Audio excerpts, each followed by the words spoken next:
Bonjour et bienvenue dans un nouveau Vlogmas. Aujourd'hui, je me rends en bas des pentes pour aller à la rencontre de Marie qui tient la boutique Atelier Dimanche. On va parler cuir et réalisation à la main. C'est parti!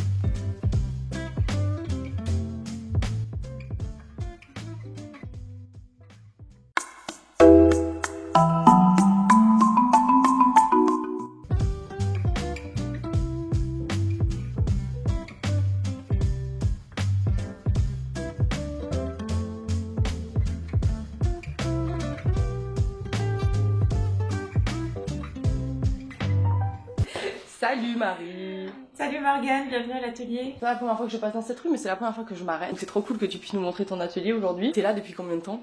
Ça fait un peu plus de 2 ans, on est arrivé en août 2020. Oh, on a fait pas mal de cool. travaux avec Paul le tatoueur. Ouais, parce que du coup vous partagez l'espace, c'est ça? Exactement, et on a dû scinder l'espace pour avoir chacun nos emplacements de travail, nos ateliers. Du coup, voilà, on est arrivé en août 2020, on s'est repris le deuxième confinement. Ouais, de novembre. Ouais, c'est ça. Et j'ai ouvert officiellement ma boutique fin novembre 2020, en même temps que la réouverture officielle des boutiques après ce deuxième confinement. Parce que toi, avant, t'avais pas de boutique en ligne au préalable? J'avais une boutique en ligne, mais je travaillais de la maison quand on était à Nantes. Ok, d'accord. Voilà, là c'est notre 3e lieu de vie après Paris, Nantes. Pourquoi Lyon? Et ben, on a eu un coup de cœur pour la ville en venant un week-end en amoureux en janvier 2020. Ah, c'est fou! Juste avant quoi, la période de pandémie. Juste avant, en janvier, on n'avait pas eu trop de vacances à Noël, donc on s'est dit bon allez, on va faire un week-end en France dans une ville qu'on connaît pas, parce qu'il n'y a pas besoin d'aller à l'étranger forcément pour découvrir des choses. Et on a adoré. Après on était un peu pris par le temps parce que fin du confinement et fin des limitations de déplacement à 100 km, c'était fin juin, un truc comme ça.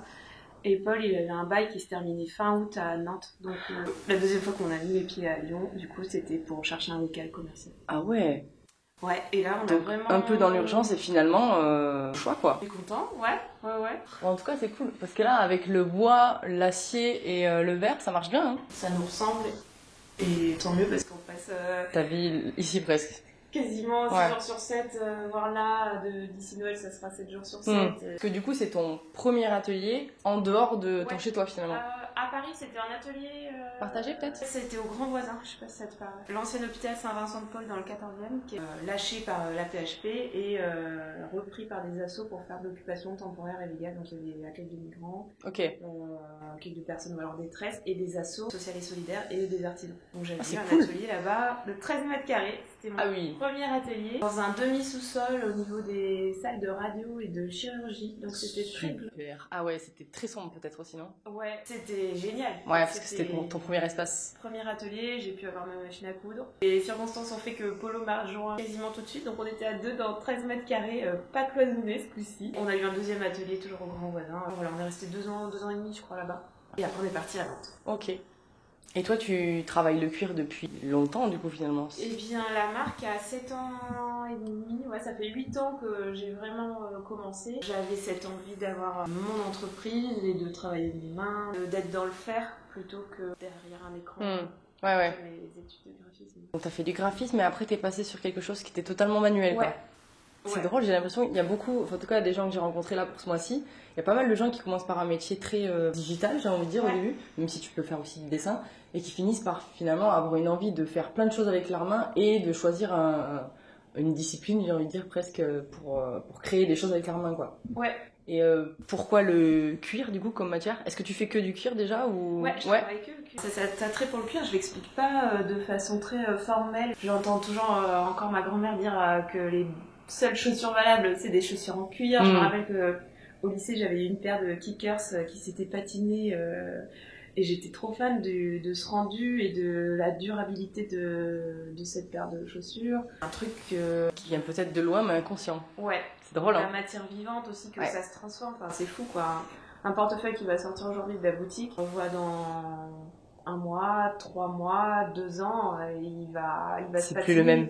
Se patiner, j'imagine que c'est le vieillissement patiner, naturel de la matière. Exactement, Là, sur certains cuirs réagissent plus, donc ils vont devenir plus brillants, plus foncés aussi.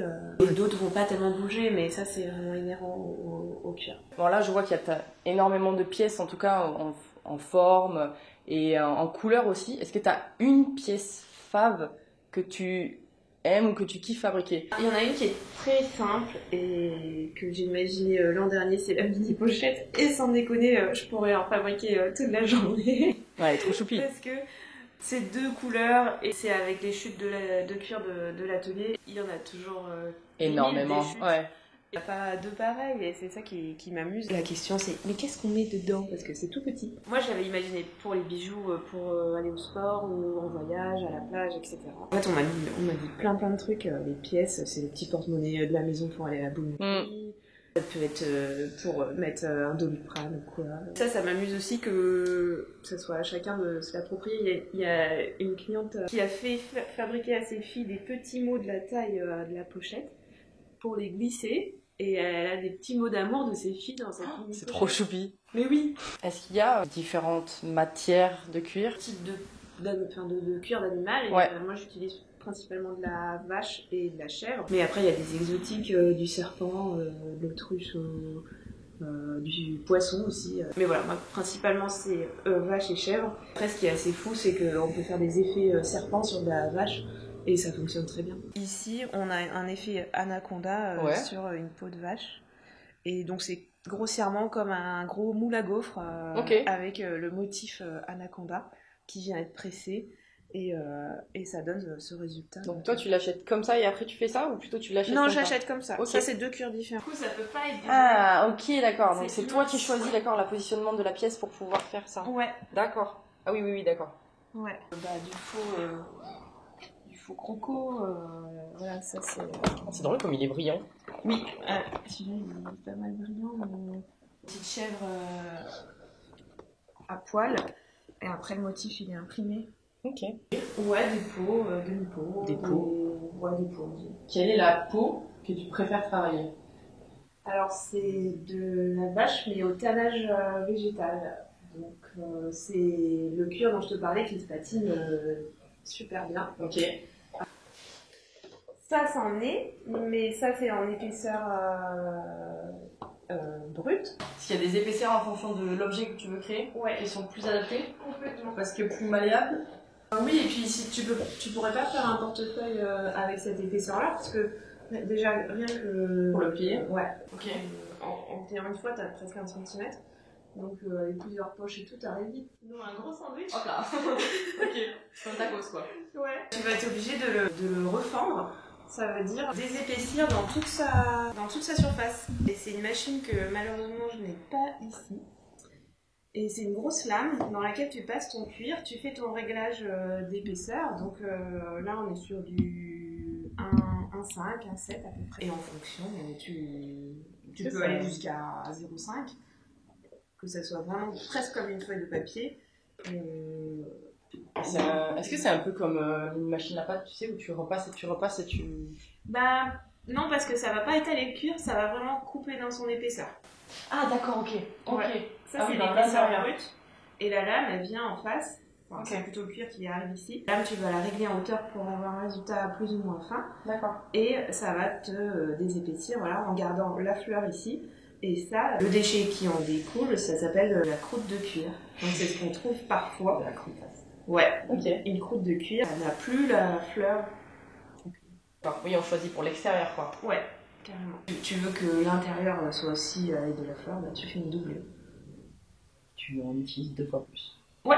Ok. C'est pas de l'abattage pour le cuir? Non, mais en fait, c'est les peaux qui sont récupérées de l'abattage alimentaire. D'accord. Et non, on n'élève pas spécifiquement. J'en sais rien, mais tu vois. Mais certaines, mais alors là, c'est vraiment dans le top du luxe. C'est les vaches évoluent dans un environnement très protégé, donc pour pas qu'il y ait de marques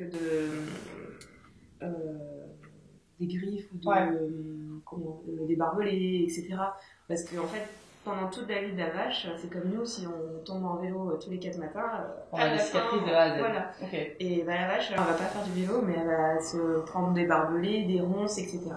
Et tout ça, ça peut jouer ensuite sur la qualité finale d'un cuir. Ouais, parce qu'il va y avoir des aspérités et peut-être que la personne elle pourra soit pas le vendre, soit le vendre moins cher. C'est ça. Ok. Après, il y a aussi des défauts qui peuvent arriver pendant la transformation du cuir.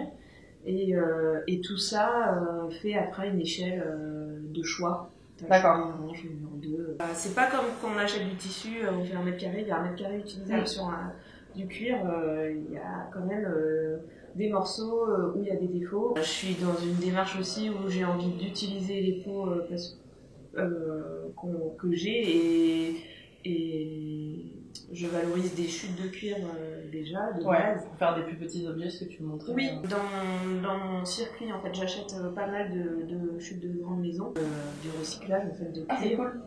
Première étape j'imagine c'est choix du cuir. Choix du cuir, exactement. Donc là, ça peut passer. Ça, c'est l'emporte-pièce du portefeuille. Je travaille essentiellement à l'emporte-pièce. Bah oui, c'est l'équivalent du patron. J'imagine un produit, je l'imagine d'abord je fais des croquis, ensuite je fais des essais en papier, un peu pour voir le volume. Après, je passe au cuir pour voir une vraie différence entre le papier et le cuir. Et une fois que je suis sûre de mon patron, j'envoie un artisan qui est à Paris, qui est spécialisé dans les emporte-pièces, qui me fabrique l'objet. Ah ouais. À l'ancienne, c'est un vieil atelier rue des Archives. Coucou Greg. Trop cool. Voilà, donc là, je vais me positionner à cet endroit-là, parce qu'ici j'ai une tache. Là, j'ai une petite marque, voilà, sur mon bio. Et comme c'est une presse à main, ça nécessite pas mal de force, donc en fait, je vais le couper en plusieurs fois. C'est la muscu du jour, quoi. Ouais, c'est ça. Et comme j'en ai fait pas mal hier, je sens que j'ai une petite courbature qui arrive. Faire des sessions, mais... L'artisanat, c'est aussi du sport, hein, faut pas croire. Hein. Carrément. Et voilà. Comme pour les gâteaux. Et là, tadam, j'ai mon premier morceau de portefeuille. Voilà, après je vais regarder si je peux couper les poches avant, mais ça va peut-être être trop. Oh, mais j'avais pas vu, c'est le tiroir à... Oh, il y en a plein. C'est cette année d'emporte-pièces au fur et à mesure. Ah, c'est cool, hein. Ils sont pas tous encore, mais voilà, un produit, ça va de 2 à 5 ou 6 emporte-pièces. Ça dépend de la complexité de l'objet. Ouais, donc tu optimises chaque petit bout de cuir, c'est cool. À fond. Après, voilà, j'ai vraiment une démarche de recyclage, de rien perdre. Alors, ça me prend pas mal de temps parce que après c'est du tri, après je découpe soit des petites languettes avec ou des yeux pour faire mes guirlandes. Trop cool. J'essaie d'optimiser. Ouais, c'est cool. J'ai pas le cœur à jeter, ouais. Bah non, tu vois ça là, ça paraît rien, mais en fait on peut encore faire plein de choses. C'est pour ça que sur ma presse je garde tous mes petits emporte-pièces. Ça c'est un emporte-pièce pour faire un porte-clés. Ok, d'accord. Et ça va rentrer nickel. Donc, hop. Allez. Après au bout d'un moment je m'arrête quand même. Oui, au bout d'un moment, quand il reste 1 cm c'est compliqué. On pourra peut-être faire un petit œil avec. Voilà, mais c'est infini. Donc là, j'ai mes 3 morceaux pour le portefeuille. Et chaque produit a le logo de la marque, voire les 2 logos. Parce que j'ai un gros logo avec écrit Dimanche et j'ai 2 petites branches qui s'entrecroisent pour des marquages plus discrets. Alors voilà, petite pression pour un marquage à froid, qui est possible sur ce type de cuir, c'est pas toujours le cas. Et j'ai mon logo de marqué. Parfait en plus. Parce que ça peut chauffer? Non, ça peut pas chauffer, mais je peux le mettre sur une presse qui est là, qui chauffe. Et ça me permet de faire de la dorure aussi à chaud. On a un petit pince et donc ça donne ce résultat. Ok, d'accord. Et ensuite, on va faire la même chose sur la poche avant. Mais avec l'autre petit logo. Tu fais des ateliers régulièrement? Ouais, 2 fois par semaine. Ah ouais, quand même. Atelier ceinture et atelier porte-monnaie. C'est cool. Qu'avec du cuir aussi, du coup. Ouais.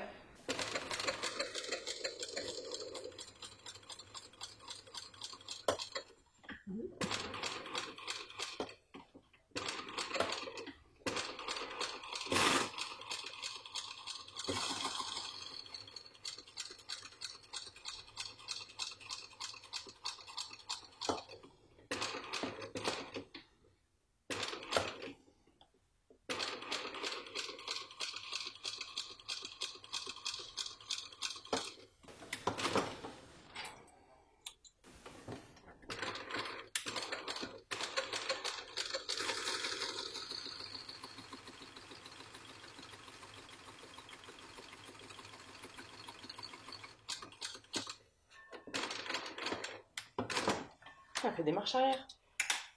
Ouais. C'est vrai que il n'y a pas des journées pareilles et puis il faut être à fond tout le temps dans des domaines que tu maîtrises plus ou moins, parce que faire un porte-monnaie ça va, mais aller démarcher des gens, réparer une machine qui est en panne,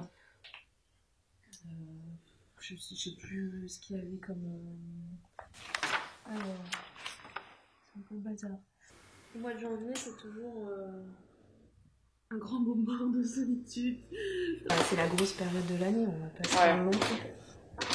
Après ce temps de discussion, j'ai laissé Marie travailler et je me suis régalée à filmer et à faire des photos pendant qu'elle était en train de façonner ce petit portefeuille à plusieurs pièces. Je vous laisse admirer les quelques images que j'ai pu réaliser.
Et puis ensuite, je suis repartie à la maison. J'ai pris le métro parce qu'il continuait de pleuvoir.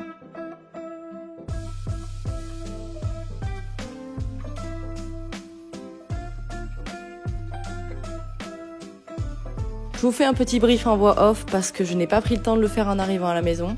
Mais c'était vraiment cool de découvrir un métier. Mais le fait de travailler à la main et de réaliser des pièces à partir de matières vivantes, je trouve ça super intéressant à découvrir.